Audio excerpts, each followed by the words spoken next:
ఒక ward member స్థాయి నుంచి సర్పంచ్ స్థాయి వరకు, అక్కడి నుంచి అసెంబ్లీలో పోటీ, మెంబర్ ఆఫ్ పార్లమెంట్గా పోటీ చేస్తున్న young and dynamic Madhu Mudiraj గారితో ఈరోజు క్వశ్చన్ అవర్. ఎంపీ క్యాండిడేట్గా మీరు పోటీ చేయబోతున్నారు. మీ రియాక్షన్ ఏంటో నాకు కనుక్కోవాలని ఉంది. మీ స్టోరీ మాకు చెప్తారా? నాకు ఓటు హక్కు వచ్చినాక 2-3 మొన్న అసెంబ్లీ ఎన్నికలో సౌమ్యులకి చాలా కష్టం అంటారు. ఒక ఆయన మాటకారి, ఒక ఆయన ట్రబుల్ షూటర్.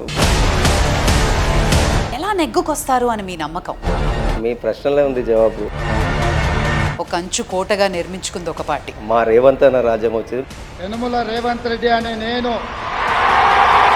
మీ స్ట్రాటజీ ఏంటి? స్ట్రాటజీ కూడా గతం వేరు, ఇప్పుడు మధు వేరు. కాంగ్రెస్ పార్టీకి ఓటు అడిగే హక్కు లేదు అని అంటున్నారు.